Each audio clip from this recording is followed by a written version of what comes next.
Hello and welcome to SpyHards podcast. For the next hour, your host will go deep undercover into the world of spy movies to decipher which films make the NOC List. But remember, this information is strictly for your ears only. I'm Agent Scott.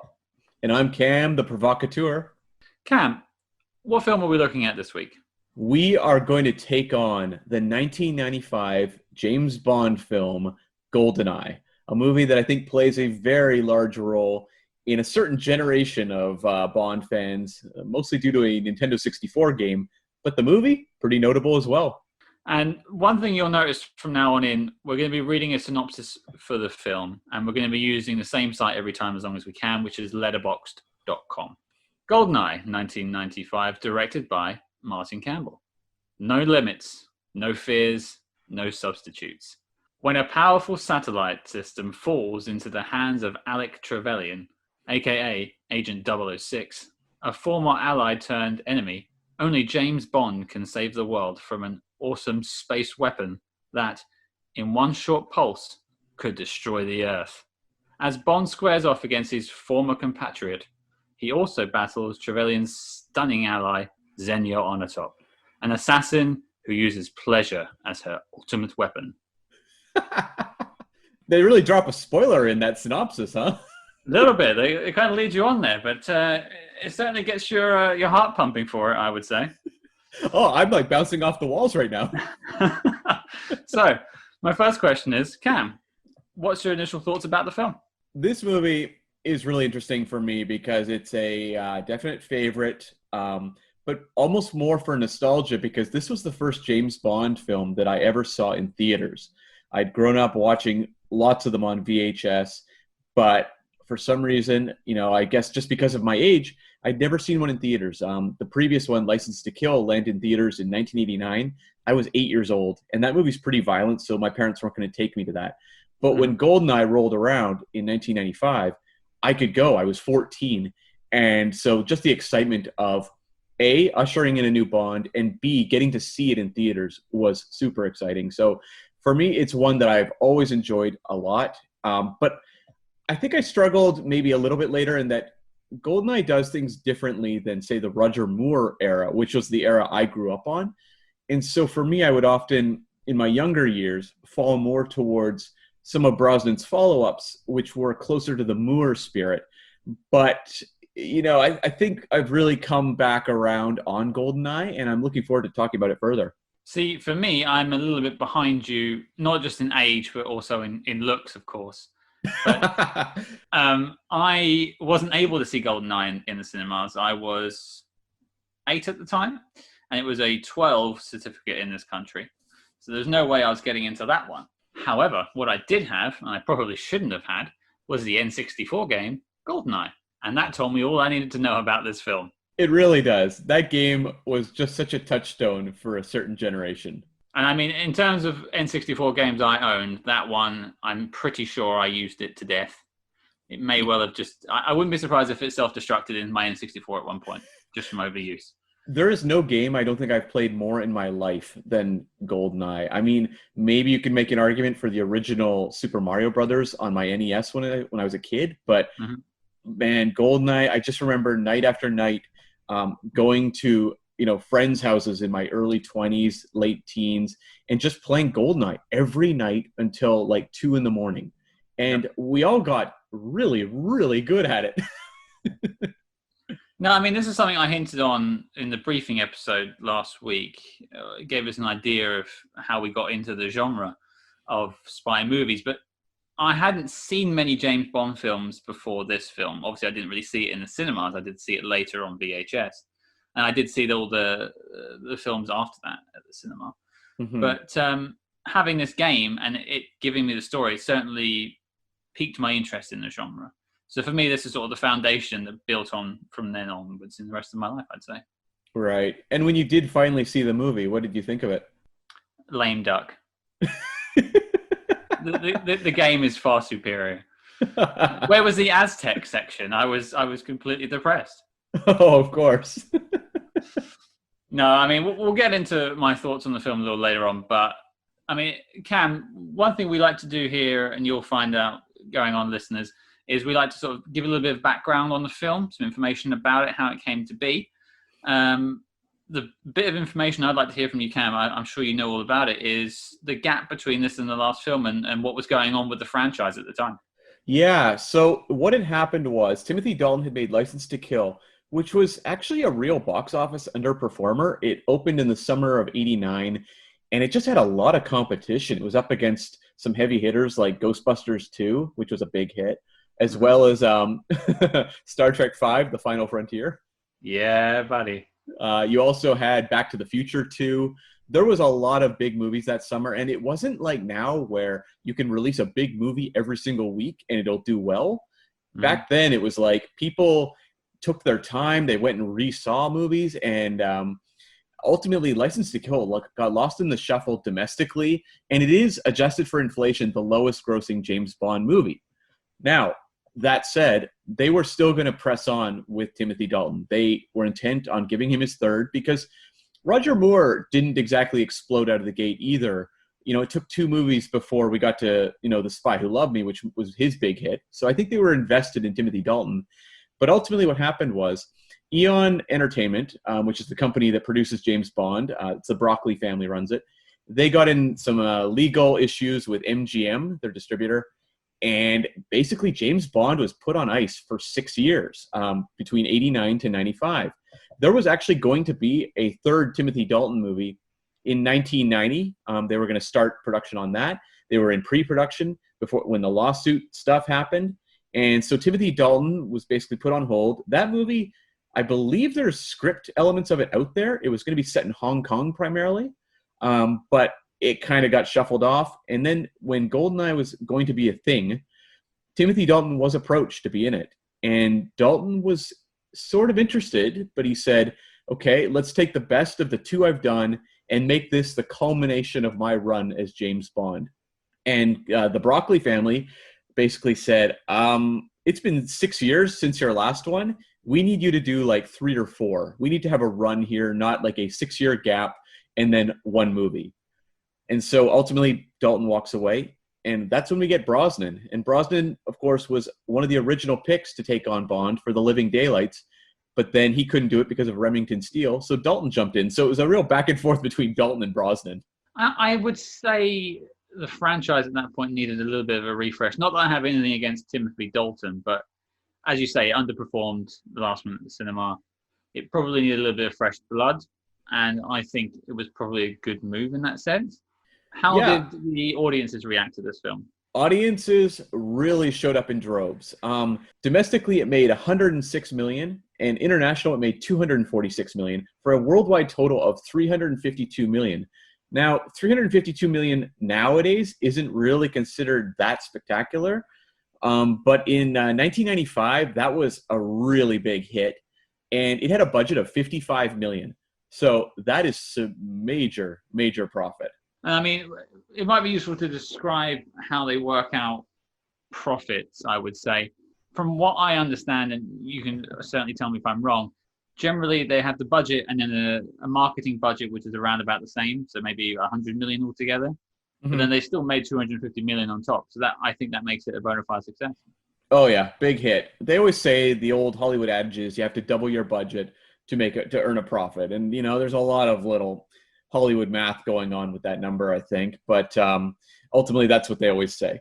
But this movie, GoldenEye, was the number 4th highest grossing movie of 1995 at the worldwide box office.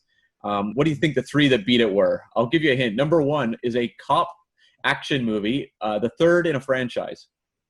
Die Hard with a Vengeance? That is correct. That was number 1. Number 2 was an animated film, the first from one of the major animation producers of our era. Toy Story? Boom. That is number 2, Toy Story. And number 3, is a real world kind of docudrama starring Hollywood's most beloved movie star. I think you might have sunk my battleship on that one. That would be Apollo 13. Ah. Oh. So how did I not get that? So GoldenEye was in really good company. And a couple other notables just on the list. At number 6, you had Batman Forever, which is notable because it was also an attempt to kind of kickstart a really beloved franchise again, and that one was also a big hit. At number 25, you had a Sean Connery film. You had First Night, his King Arthur movie with Richard Gere. Yes. And then at number 53, you had another Sean Connery movie, Just Cause, with Lawrence Fishburne, which was sort of a mystery kind of thriller type film. So I remember the former, but definitely not the latter of the two. Yeah. So 95, Connery was still kicking. Like, he was still cranking out movies, 2 a year at that point. Also notable, down at number 76 was the movie Circle of Friends, which was sort of a romantic drama starring Chris O'Donnell and a actress named Minnie Driver, who would also have another appearance in a major movie this year. She certainly would, and I have a little story about Minnie Driver coming up, which I'm sure everyone will be very keen to hear. Good. And so, yeah, that was her big breakthrough with Circle of Friends. And then lastly, down at number 187, a movie called Shallow Grave, which was Danny Boyle's first film. And Danny Boyle, a director that's kicked around the Bond franchise a couple times now, but it's never quite come to pass. Wasn't he originally at one point tagged on to do the No Time to Die, which is the one we're still waiting for at the moment? He was signed on to do that film and worked on it for quite a while, and ultimately script issues caused him to depart the project. Well, we'll ultimately see how that pans out in November, I believe. Fingers crossed. We'll see. Wow. Yeah. let's not count our chickens just yet. Yeah. And, as you referenced, this movie was directed by Martin Campbell. Martin Campbell, when he signed on to do GoldenEye, this was not like a heavy hitter walking into the franchise. He'd done some American movies. He'd done the Ray Liotta action movie, No Escape, which I watched at my birthday party, I guess in 1995, and a couple other kind of forgotten films.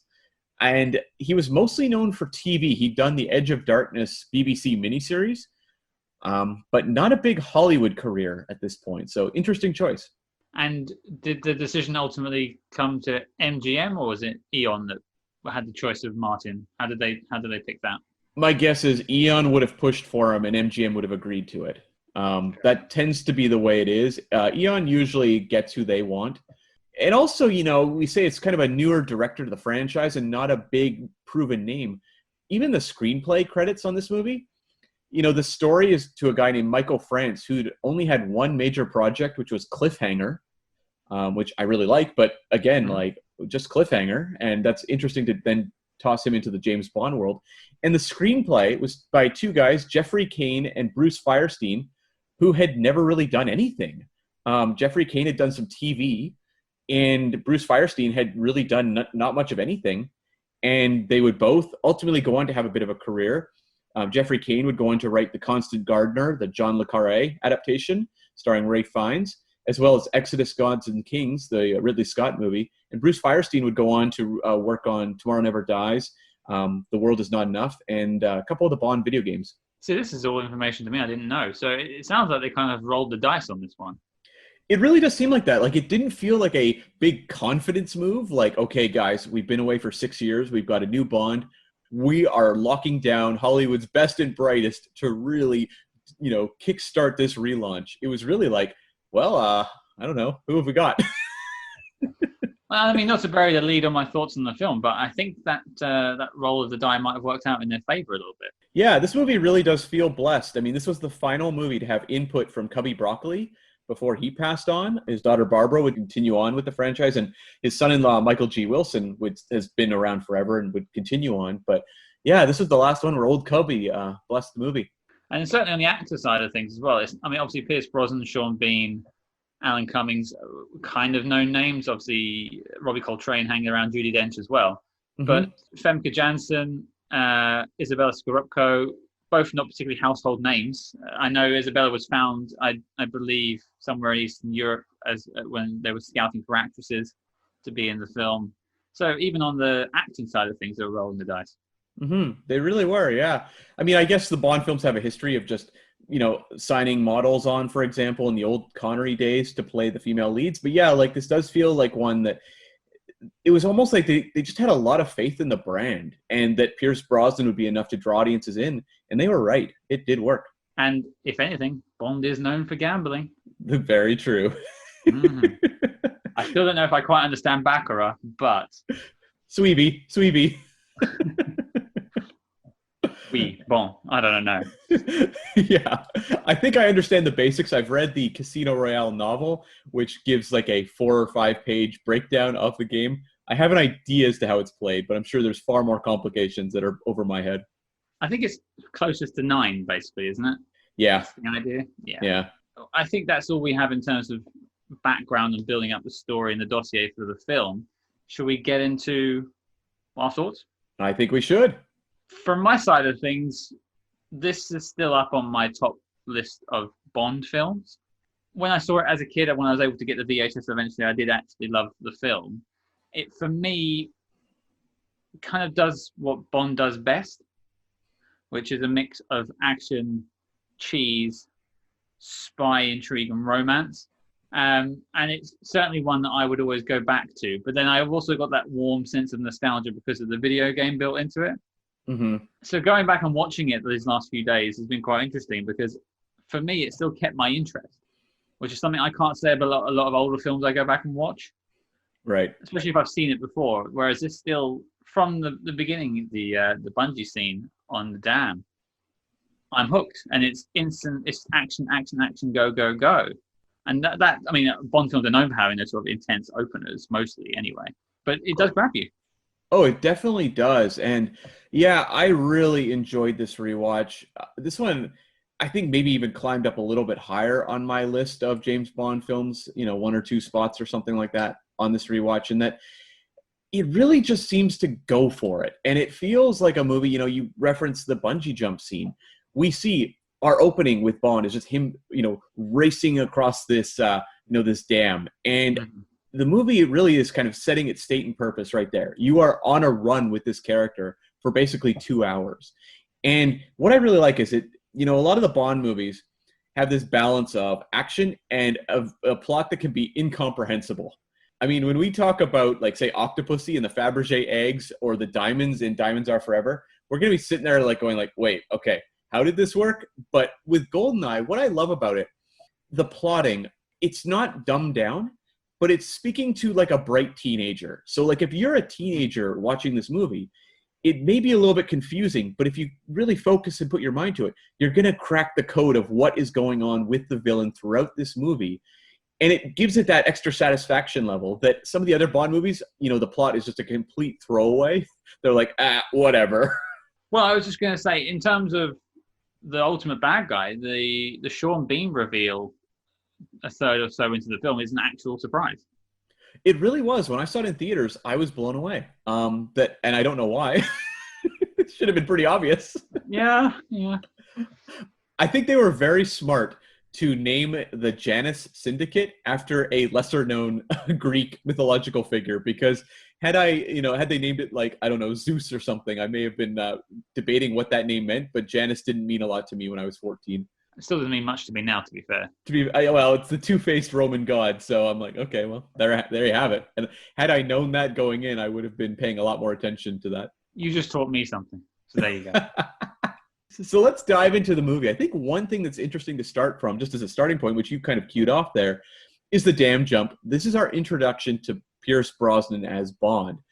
How do you think this movie does as an introduction to Pierce Brosnan and what his Bond will be going forward? It's actually kind of a hard question to answer, because if you compare it against the next 3 films, maybe it isn't setting it up so well. Mm-hmm. But for the rest of this film, I'd say it sets it up pretty well. He's action from the start. He's going in pretty much guns blazing, dropping bombs, as it were. And it's going to give you that, leaning more towards the Timothy Dalton style of Bond than the Roger Moore. He does have the quips, though. Like, Dalton could never quite do the quips, but you could tell with Brosnan they were amping those up a little more. One bit of information I found out, actually, the first actual scene of Pierce Brosnan is the shot of his eyes as he's just dropped into the toilet. Right. Everything else until that point was a stunt double. You can actually really tell that when you watch it on a 4K Blu-ray player with the upscaling. I fortunately only had it on DVD, but even then on my screen I could see it was a stunt double. And there's a little bit later on in the film as well where it's glaringly obviously a stunt double, unfortunately. Yeah, that stunt double actually, who did that famous bungee jump, his name is Wayne Michaels, and he actually plays one of the Tiger helicopter pilots that Xenia kills, the one with the dark hair. So, Oh, there you go. Gets a little yeah, bit more to do. when you see the scene and you see Brosnan coming down, and the first time we really see his face is when he's hanging upside down and he's taking out the guard there. To me, that is just a really fun intro to Bond. And when you look back at the introductions to Bond actors, it's up there with the best. I mean, Connery will always win sitting at the Baccarat table saying Bond, James Bond. That will always be number one. Mhm. But some of the other ones, they weren't great. Like Roger Moore's was just in his, apartment. Timothy Dalton's was okay, but this one does feel like they went for a little more of an impact moment with their introduction. Was the George Lazenby one on the beach, is my memory serving correctly, or was it earlier in the film? No, you're right, yeah. That never happened to the other guy. that moment still makes me jar a little bit, but yeah. Craig got a good one with the black and white flashback sequence. Of course he did, yes. The little toilet scene. I remember that now. That was intense. So then obviously we move on with the film. He's in the plant now. He meets up with Sean Bean. And that's sort of a who is that in the shadows, and steps out and they're on the same team, which is nice because usually it's bad guy straight away. But it's nice to see Bond teaming up with someone that's his equal. I love seeing Bond with another 00 agent. That's something that it's kind of shocking they never exploited in the franchise in the past. And to me, doing it this time, like, it was so much fun. I would have loved a whole, separate movie where just these two are running missions together. Had they not covered it any time before? I mean, there'd been other 00 agents, but usually they just got killed. It was always Bond being called in when one died. You are my resident Bond expert. I will trust you on that. Because there's like the clown one in Octopussy who's like killed right at the intro. And then Bond is then put on the case. Like, usually 00 agents just died and were a motivator for Bond to jump onto the, whatever the villain plot was. One interesting thing about Brosnan is, that intro as well, is that it really sells the physicality of Pierce Brosnan, which is something that Dalton had it, but never to this degree. This may be the most physical Bond we've seen, in that, you have him in this introduction with 006, after 006 has been taken out, like leaping backwards onto this ramp, firing a machine gun, and then a cut to him doing like a forward roll out the other side of the ramp. Throughout the movie, we're going to see him do things like this, rolling down ladders on antenna arrays, just being thrown around. And that's something that we'd never seen. And it really did, to me, signal who this Bond was going to be. He was going to be more of a physical action hero. And I wonder how much that has to do with, say, like John McClane and other heroes like that. Which I think, that certainly was the era of people getting a bit dirty and fighting, and our leading heroes being sort of, what's the word I'm looking for, approachable, I suppose, getting dirty and getting rough. Yeah. It's interesting because you just lead on to that bit now. One of my weirdest parts of the film from rewatching it, and I don't remember laughing at it as a kid, I think I must have thought it was amazing, is that, I think you know where I'm going with this, is the plane scene. Uh-huh. Can you please explain to me how anyone can jump off following a plane, catch up to it, and fly it away? I just don't. Don't. You see, Scott, you and I can't. It's James Bond that can. James Bond can change the laws of physics. Clearly. What a spectacular intro, though, to have this, not just the bungee jump, but then the big plane, and the explosion at the facility. Like, what an amazing intro, and if you are a Bond actor who signed on, this is your first Bond, and you are sitting in the theater watching this, you are just like, oh man, I look so badass. And it does tee up the rest of the film, I would say. I think it doesn't really stop from that point onwards. And like I was saying earlier, it takes your interest and just runs with it. It does, and it also sets up, as you said, like the plotting, which a lot of the Bond cold, intros would be more of it's kind of a standalone little thing. You'd have like Roger Moore taking down a Blofeld kind of character at the start of For Your Eyes Only, and then the movie starts and that is never mentioned again. So I like that this one is tied more into the plot. Yeah, so for me, going back and watching this, I think that was the difference now from when I was a kid. Definitely, because I did enjoy it as a kid, and just to put that in perspective now, I did not enjoy it now, which is what was my fear going into it. Mm-hmm. I tend to think a lot of films I watched as a child that I liked, I don't want to watch them again almost as an adult in case I don't like them. Right. And this was one of them. But damn if it holds up.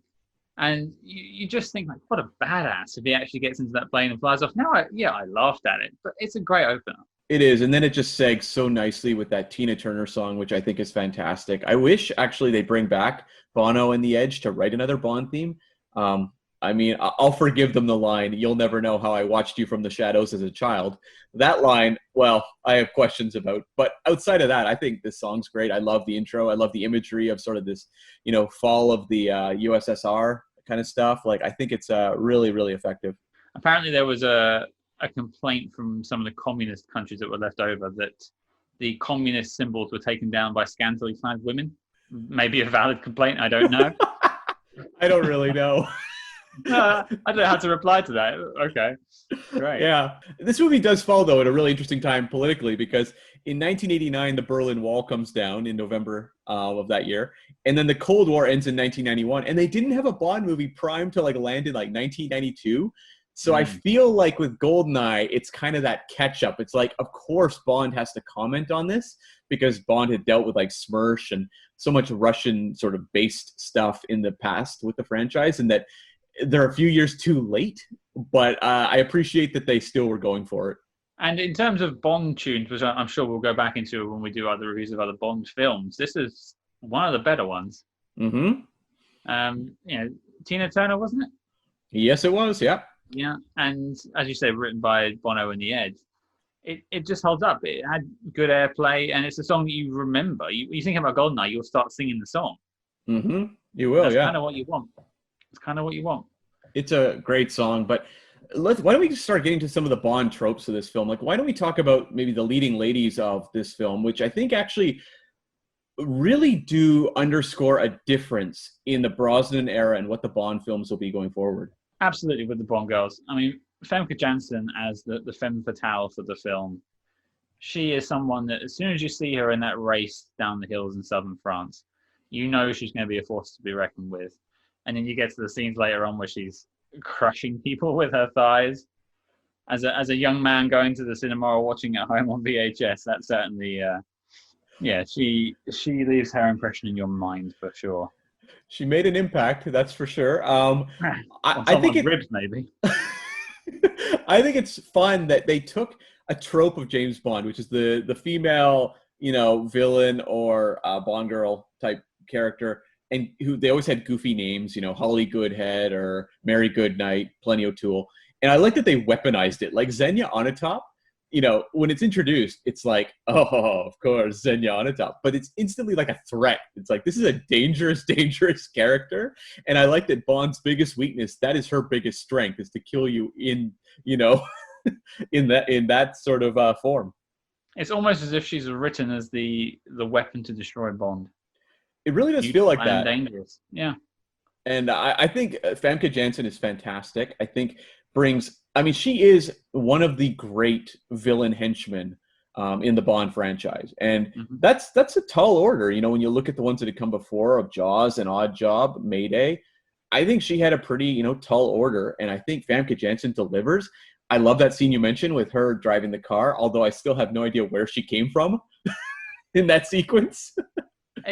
It's a lovely little sequence, but I read that they trashed both the cars one day when they were shooting it, so they had to shut down production for a day to get them back in order again. I can believe that. Yeah. But, you just look at her later in the film. She starts off by, shrieking, crushing people with her thighs, but then she also has moments where she's making impacts in the film being completely silent. You take it at the train scene later on, when the train's on fire, she's almost, smiling at the idea. Oh, I love that scene. When she has the moment where she says, he's trying to derail us, and she's really getting off on saying that. Yeah, it's a campy performance, but it's also a very menacing performance, and I think that's what makes it so perfect. Which I think walks the line for that film as well. It's got some camp, absolutely, but it also has some gravity to it. Yeah, no, that's a good call, because Brosnan has a lot of the quips that, on this rewatch, I was really analyzing his delivery of those quips. I don't think that Brosnan is a particularly good comedian. He's better than, say, Craig or Dalton at that, but he feels a little more like your dad trying to crack a joke than I remembered. Almost as if he's pausing, waiting for the laugh.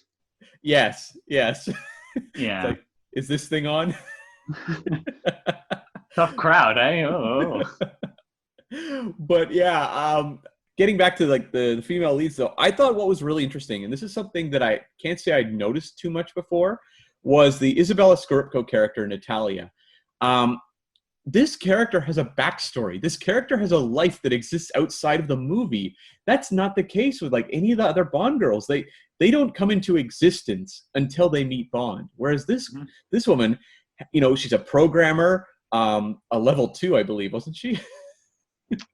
Well, I mean, no one wants to be a level 1 programmer. Apparently not, yeah.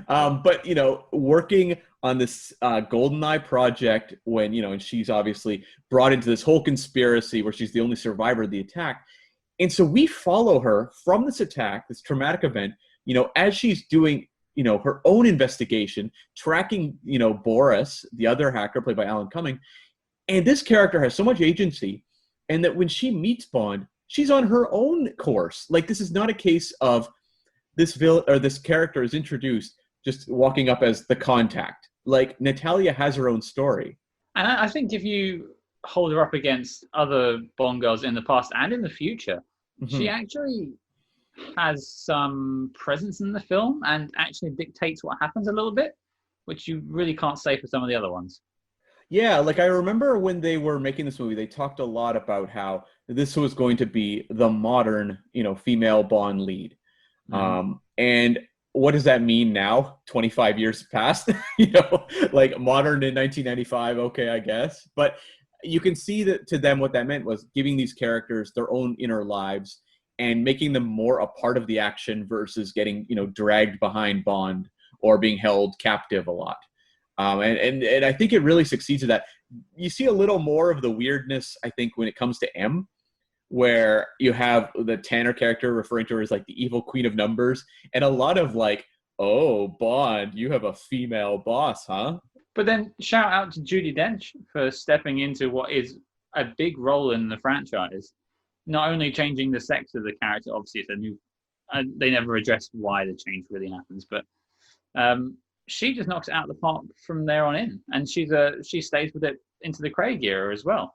Yeah, Judi Dench is one of the great additions to this franchise, and I love that, you know, out of the cage here, she's saying that, like, you know, you're a sexist, misogynist dinosaur. Like, it's very much taking aim at James Bond, and I do love that this movie really does hold Bond over the fire in a way the franchise occasionally does in the years going forward, where it's like, why does James Bond need to exist in this era? And I like that her character is the one basically interrogating that.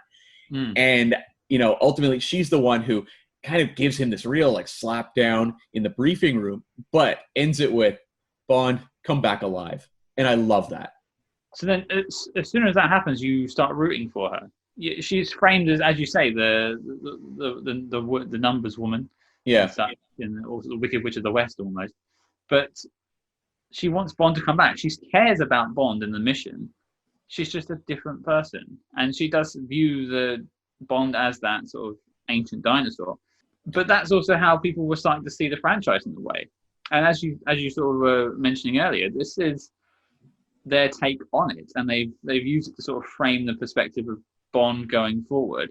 That they know that he has had this past, but he can do this in the future.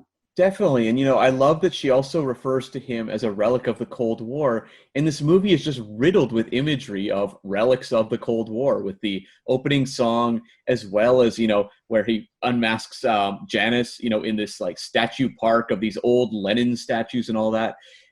To me, that's just fantastic stuff, is to have a thematic through line to the movie. And not many Bond movies really do that, but it's an early stab at that. And I think it might have been the first, really, too. See, and that's where we're different, me and you. As I alluded to earlier, I tend to look at films as more of a singular piece of work, whereas I know you'll dive more into how it's thematically put together.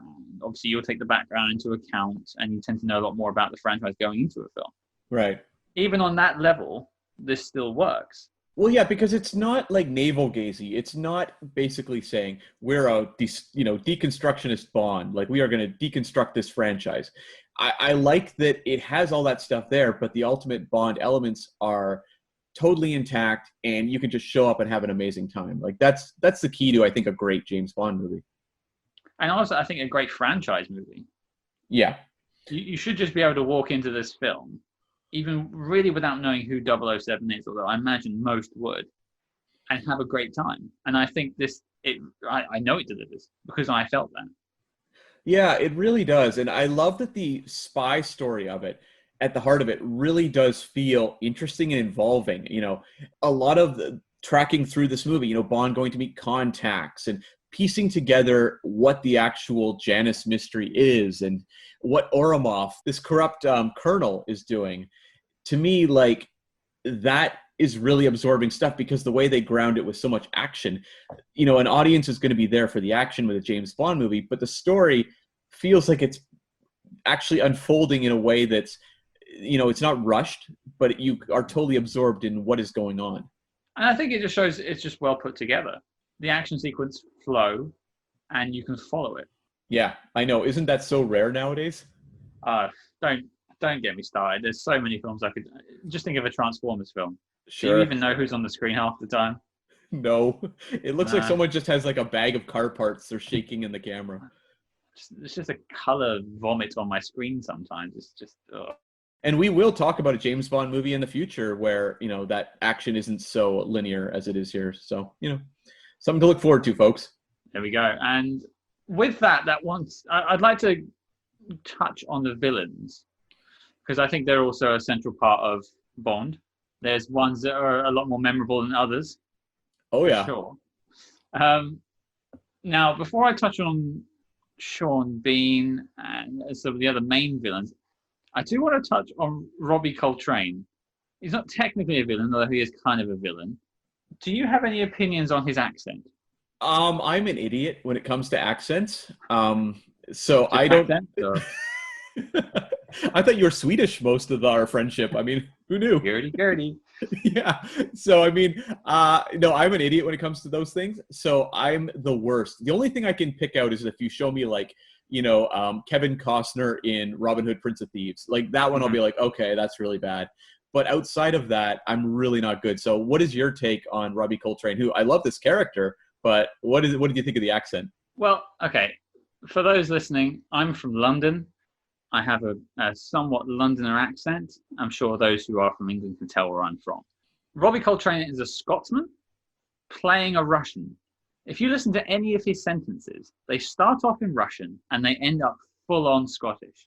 It's almost miraculous how quickly he turns it around. I can't think of a single full line I can give you an example of, but just listen to his accent just change, and by the end he's Akaya the Nuin. You know, he is going full on Scot. Not that I minded, but I mean, it did take me out of it a little bit there. It did get a laugh out of me. I mean, I wonder if that is part of the charm of that character in some ways. Like, it's almost like a weakness that becomes a strength, because Zukovsky is such a memorable Bond ally. Bond has some really good ones over the years, like Karim Bey, for example, or Tiger Tanaka. Zukovsky is one that I really love. He has such like that twinkle of mischief in his eye, and he's kind of weird. And I love that he comes back. I love that he's a recurring character. This character just works for me. In his scene facing off against Bond, he has that menace to him where he's like unloading a gun around, where Bond's sitting. He's really cool. There's one scene that drives me crazy about him, and it has nothing to do with him. It's when Bond is heading over to meet him with Jack Wade, the new CIA guy. Felix, of course, was no longer in the picture after License to Kill, so we got Jack Wade. But they're driving over, and there's this part where it's just a shot of the car, and Jack Wade says something like, "So you shot him in the knee and stole his girl. How are you going to get him on your side?" And Bond says, "I'm going to appeal to his wallet." And he goes, "That'll work." And it's like, this is so obviously bad ADR. And those who don't know, that's additional dialogue replacement where they've recorded it after the fact. And I feel like they've only put it there to tell the audience who this character is. And it drives me crazy every time I see the movie. What's entirely bizarre, and I think it shows that how we both look at films in different ways. I didn't notice that. Oh, really? That is one that is just stuck out to me for years of like, I know that the actors had nothing to do with this, this was all after the fact, and I guess they just felt it was unclear who Zukovsky was. But I don't know. But you said you had a Minnie Driver story. Minnie Driver, of course, has a cameo here as a quote-unquote singer in the bar that Zukovsky's running. Yeah, she's wailing out "Stand by Your Man" in the background for most of the scene. Now, they took several passes of that scene apparently, where they had different varying levels of bad singing. Right. I'm not sure where this one is on the spectrum. I'll let you guys judge at home how bad it is. But I also hear that reportedly she was paid $5,000 for the part. Yeah, I mean, she was pretty much an unknown at this time, so that doesn't super surprise me. I think she was connected to either the director or the producer in some sort of way, and that's how she ended up with the role. But, you know, she stands out in the scene, and it's a nice little comedy beat, I'd say. It really is. I think it's fun, and again, fills out the world of Zukovsky. I'm just curious, though, before we just jump into the rest of the villains, what were your thoughts on Jack Wade as a Felix Leiter replacement? As someone who struggled with Felix Leiter as I was going through my sort of rewatch, as it were, of the Bond films and why it kept changing from film to film, by the point they changed his name and basically made him a different CIA exposition robot, I wasn't that bothered anymore. Right. It was quite cute when he took the sledgehammer to the car. You just think, oh, that's nice. And his little quip at the end with the BMW and such. But I was just like, he's just there to give me exposition and move the plot on a little bit. So I didn't really put too much thought into him. He's quirky. I'll take it. Now, it's still not a good name as Felix Leiter, though. It's just a cracking name right there. It really is. Jack Wade is a very American name, though, so I appreciate that they went full on. So why don't we get into the villains, the other villains? Because I think this movie really does have a murderer's row of villains. Like a lot of Bond movies, you kind of got like maybe one cool one and then some disposable. This one has a lot. This is like 4 great villains. I was just lining them up in my head. I suppose you're right. 1, 2. So we've got, obviously, Sean Bean as 006. We've got Alan Cummings. We've got, who are the other ones? You said you got 4. Yeah, we've also got Famke Janssen, and of course, as Xenia on top, who we talked about. And then we've got Gottfried John as Colonel Oromov, who I think is really underrated. Like, he's surrounded by very flashy characters, but Oromov has this sweaty desperation throughout that I find really funny. And you totally buy it as well. When he turns up to the interrogation scene and just starts shooting his own people, you're like, yeah, I can see that happening. And I love the whole scene in the tank chase where, again, practical tank. Oh, it looks so amazing. No CG. But I love how Oromov is in like the back of that car, just like drinking from a flask the whole time. Wedged in between 2 soldiers either side flanking him. He's just like, he knows he's basically screwed at this point. It's like, oh. Like, when you look at Xenia and 006, they are like slick villains. Like they have their game plan. I like that Oromov is kind of the bumbling guy that just kind of wandered into their midst, but is so not on their level.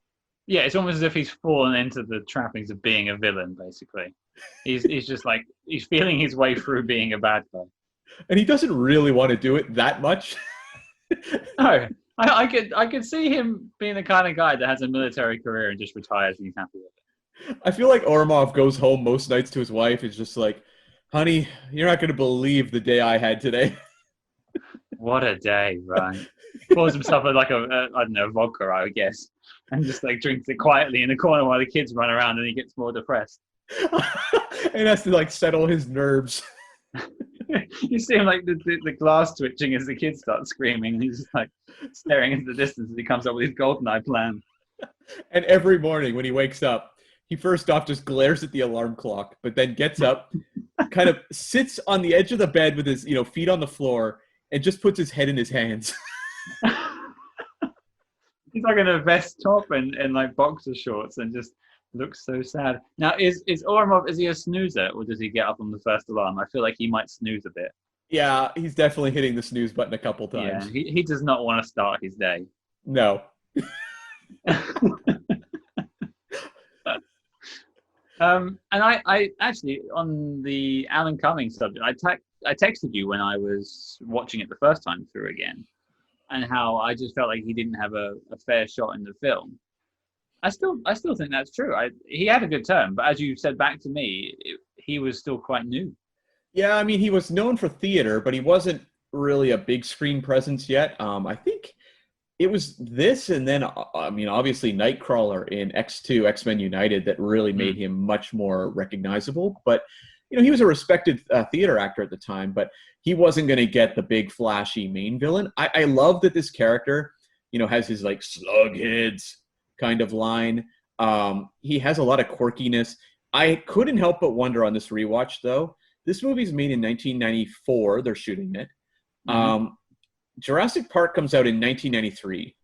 And I was wondering how much of this hacker was inspired by Dennis Nedry, with the whole like pop-up with his face on it on the screen, as well as like the, you need to know the password kind of stuff. Yeah, I never connected those two dots, but that is eerily similar. You're right. That whole, with the whole sort of screen images and Yeah. I'd never thought about it until this rewatch. It was this rewatch where I suddenly was like, wait a second. Can you imagine if that was the last piece of the script? And then they saw Jurassic Park and they're like, that's it. Yeah. Got to put that in. Passwords. That's what people want. Passwords. I mean, it's too bad they deleted the scene where Bond has the romantic liaison with a raptor. There's a joke in there about spitting, but I'll leave it out. Oh, jeez. I think that was the Dilophosaur. Oh, boy. But yeah, I loved him in the film. And again, he was, much like some of the Bond girls as well, he had some agency in the film. He was good at what he did. And the only way he was taken down in the end was by something that was nothing to do with him. Yeah, and I love that every villain in this plot has their own agenda. And they all just happen to coincide with this one mission. Like, you could see these four splitting off and going in completely different directions had this plan succeeded, moving on to different schemes in the future. And that, I think that lends some credibility to the story, because I think that's what would really happen. It does. And, there's been so many Bond heavy hitter main villains, with Blofeld and Goldfinger. What did you think of Trevelyan? He was a bit mustache twirling for me. Right. Not that that's necessarily a bad thing for a Bond film, but I never really felt that he was Bond's equal, even though he was positioned as such at the beginning of the film. But then he's immediately captured. Well, not really, but you're led to believe that he is. And he's basically outdone by Bond at every chance. Now, that generally happens in most Bond films, but I never really got the idea or the impression that he was actually someone to fear. He has a smugness to him that Bond doesn't quite. Bond has a little more charisma. I like that these two do feel, though, like the mirror images of each other. They both got the tragic orphan backstory. This movie taught me what a Leanne's Cossack is. But I can go along with this character because I think what the moment for me that really sells that he is Bond's equal is actually when the two of them have their fist fight in the antenna array control room, where suddenly it's like, I've never seen this before, really. We've never seen Bond go fist to fist against a villain like this. Usually Bond kind of is winking and sending the villain off to their death with kind of a quip. Whereas, like, you can tell this takes exertion and skill for him to take down this villain. One bit of information I found out from my my rewatch with the commentary on is that they used the train scene from, I believe, is it from Russia with Love? Okay, yeah. As inspiration for the antenna fight. It's a very claustrophobic hand-to-hand combat style. Right. And I can see it. It was one of the better Bond fight scenes, in the Sean Connery one, I should say. I love the moment where he like hurls Trevelyan down like the staircase and fires the gun at him immediately. That is so badass. Yeah, like that's so Bond. Interesting tidbit. For some reason, all of the headbutts in that fight scene were cut out of the British version. So what do you guys have against headbutts? We don't do that here. We're too respectable, Cam. Oh, is that it? It's more like we don't want to damage the face. We'll beat you up everywhere else. We don't damage the face. Sure, it's more of the North American rough around the edges. We just headbutt each other constantly. That's how we say hello. So that's the big lie about Canada, right? You're all really nice to everyone else, but to each other, you just beat living daylights out of each other. Yeah. But I love that this movie is taking a spy movie and it's trying to do things a little more seriously than the Roger Moore films, for example. Mm-hmm. But it has all the tropes. We mentioned this antenna array, this big antenna that comes out of a lake in Cuba. Like that is so like Blofeld volcano stuff. This movie has your Xenia on a top, which falls right into that kind of villain. trope. You have again, the Bond female characters with the goofy names. It has all the stuff you'd want, but just repositioned to be a little bit different, to feel different. And I really do think that is one of the great strengths of this movie. When we get to that big antenna array, I'm not sitting there just kind of like laughing at it the way I did with, say, Blofeld in You Only Live Twice in his volcano. But it just feels so organic, and yet just a slight repositioning of the norm. I think there's just a little bit of a leaning into believability there. I mean, that antenna does exist. Well, we would see, like, going forward that the Broccoli's would become more and more fixated on bringing more realism back to the franchise, which obviously the Craig era does quite a bit more. And this just feels like it's another step closer to, I guess you could say, realism from the Timothy Dalton films. Yeah, you can definitely see the evolution there from Roger Moore to Dalton to here, and then definitely to Craig by the end. But just to sort of sum up the villains then, did they all work for you then? Across the board, I wish all Bond movies had, 4 villains like this, or put like massive effort into every villain they wrote. Yeah, I would agree with that. As I said earlier, I don't think 006 necessarily worked for me. It just felt like the lesser version of Bond as opposed to a mirror, how you saw it. But that's fine. The rest of them all worked for me. Obviously, Bond is going to overcome the obstacle. That's how these films work.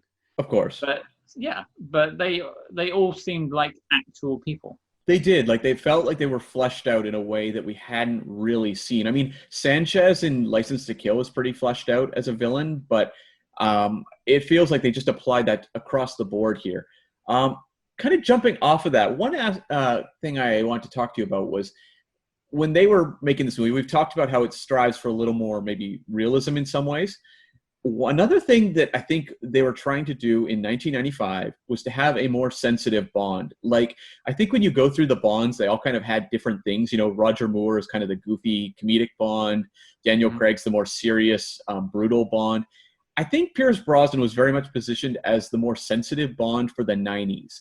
And you have that scene on the beach with him and Natalia where, he's talking about, it's what keeps me alive. And she's saying, it's what keeps you alone. These are not things we ever would have seen in another Bond movie. I mean, yeah, unfortunately, if you put Sean Connery in that position, it would probably end up in some sort of, grabbing of the Bond girl. Yeah. I mean, I find some of these scenes a bit icky looking back on the older films, which I'm sure we'll dive into when we get to those films. Yeah. But this is done really sensitively. They have a scene afterwards where they're in the hotel room together. I assume it's a hotel. They're not having sex or anything like that. It's hinted at maybe, but you never see anything explicitly. Yeah, and when you contrast that, you have, as you say, like, it's much more of like, there's more of, I guess, a sense of romance. I wonder how much this has to do with Barbara Broccoli coming in as the producer and repositioning a little bit of how Bond is portrayed on screen, and that Pierce Brosnan does have that more sensitive edge with his female leads. And I can't help but wonder if, we're supposed to read something into that when we're looking at, obviously, the scene you mentioned, where the two of them are just together. Contrast that with when we see 006 capturing Natalia, and he's very rapey. And that's the sort of thing where you're like, it's like you watch it now and you're like, oh, like, this is really, it's really unsettling and kind of jarring. And I don't know if it was as much in 1995, but now we have a much more visceral reaction. And that is definitely a little more of the Bond you're referring to when you're saying maybe sort of the Connery era, where they were a little more brutal. Yeah, and I think I would actually say that scene now with 006 works more now to almost show you the contrast between 006 and 007. It does, and I think it also really underscores why we don't like this character, like why he is basically a hero gone bad, a 00 agent gone bad. Right. And we haven't really spoken on the topic, but obviously this is Pierce's first film as Bond. How do you think he did? I think he pulled it off really well. I mean, when you go through the history of the franchise, it's tough to find a Bond actor who wasn't really good out of the gate. But I think Brosnan follows in that, that line. Like, he really does make the character his own off his first movie. And I think you'll see going forward when we do these that Brosnan gets more maybe confident in his performance, but he's figured out what he wants his Bond to be very early on. And I think this film and sort of the tone it sets for Bond helps that. Yeah, I think so too. Like, I wish we'd gotten 4 Brosnan Bond movies that had a little more of this tone. Yeah. I would almost be interested to see what The Living Daylights looked like with Pierce Brosnan in the role. Yeah, that's who they wanted. Pierce Brosnan was supposed to do it, so. And it's funny because Martin Campbell says there was discussions about Mel Gibson and Ralph Fiennes for GoldenEye. And I could see Ralph Fiennes. Mel Gibson would have been a train wreck in the role. Yeah, especially now. Yeah. But obviously Ralph Fiennes comes back later on as N, but I could definitely see him taking up that kind of suave, sophisticated role. And I think he would end up lending himself more towards that new school version of Bond as well. Yeah, when you look at like a younger Ralph Fiennes, like the Ralph Fiennes of, say, Schindler's List, you could totally see him as a Bond. He has more of that assassin's sort of look in his eye that they really went for with Daniel Craig later. I mean, I think he really channeled that energy into his performance as Voldemort, personally. Yeah, another good franchise, yeah. I have a question for you. What is your take on the computer hacking in this movie? It's an interesting question. It's cringe-inducing in a way. Not that I know anything about computer hacking, so I actually don't know how it works. But it is the stereotypical 90s hacking. Clickety-click, and you've infiltrated the CIA. And everyone has like personalized little like emoticons on screen and everything. But then it looks like they're running on like MS-DOS. That's literally just a text-based format. How on earth is this stuff working? I don't know. But then I think my first operating system was Windows 95, to be fair. You could do a whole other podcast on like 1990s computer hacking because there's some amazing cases in movies like Hackers and The Net. There's a lot of them, and they're all very goofy. I like that they kind of lent into that camp side of hacking because no one actually really wants to see someone hacking. Right. I imagine that's probably really boring on the screen, whereas it's established very early on that they're both very good at what they do with computers, and you just go, okay, they're good, hacked, great. And you just believe that they can do it. I'm willing to suspend my disbelief. Fortunately, I'm not a techie person, so yeah, I'm a simpleton when it comes to these things, but it always does seem kind of goofy. I guess maybe just lastly, Bond movies are about action. What is your favorite action sequence in the movie? It's got to be the tank sequence for me. Yeah. It's just there's lots of good ones to choose from, but man, seeing that tank rolling around, destroying cars and running over stuff, and then like shooting at a train, all kinds of great stuff. Running through the sponsor of the film, Perrier. Excuse me, Scott. I just need to take a drink of refreshing Perrier water. Do you feel like your thirst has been quenched now? I do, more so than any other time in my life. This podcast was not sponsored by Perrier or Nestle. But we're open to offers. Please call us. We desperately need it. No, I'm with you. The tank chase is the big highlight. And you even have little moments like Bond adjusting his tie throughout. But again, practical. Seeing this actual tank ramming through things just looks so incredible. And, the Brosnan movie would move away from realistic stuff in a few movies.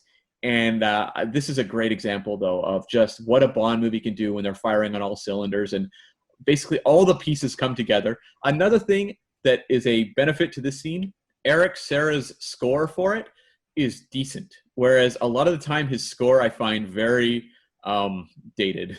I mean, I have that score kind of burnt into my memory just from the video game, I would say. Yeah. But yeah, just on that tank scene, it just oozes cool.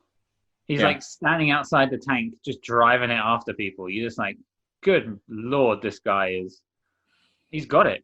He has it. What is more destroyed at the end of this film? Russian police cars or 006?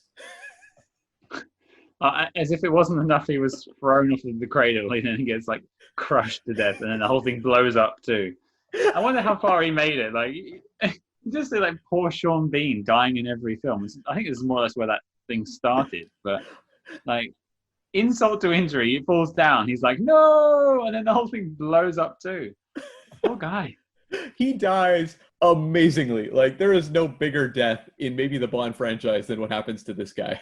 One thing on the tank chase scene, there's a bit where he runs over a police car and the whole left-hand side of the car is destroyed. And then you see the tank come off of it, and then both of the cops either side just get out of it like they're fine. Yeah. And that even watching it back then, I went, that's kind of hilarious. And then he goes and plows into the Perrier cans. Again, let me just take a second to have a sip of refreshing Perrier water. Nothing quite like it. Mm-mm. So should we talk about maybe this movie's placement in the NOC list? Does it belong? I think we should. Now, we did go through this in the briefing episode last week, but Cam, do you want to give us a quick explanation of what the NOC list is? Yes, the NOC list is the need-to-know official classics of the spy genre as selected by us here of the SpyHards podcast. Now, this list is not subjective. This is objective. Once this list is carved into stone, it cannot be argued against. These are the greatest spy films of all time. Yeah, I think that pretty much sums it up for the listeners at home. But to answer your initial question, does it make the list? Sometimes I think I'm going to debate it with you, and I think sometimes we're going to be more in sync. And on this one, for me, it's a yes. Yeah, I think I'm going to struggle with some of the other Bond movies that I really love, because I'm going to have to really ask myself if they belong on the canon of all-time spy movies versus just being fun Bond movies that I enjoy.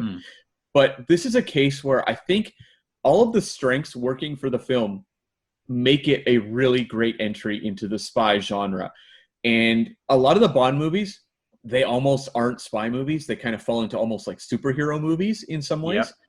Yep. This one does feel like a spy movie. You have so much Cold War elements. There's a lot of espionage and mysteries that need to be solved through investigation.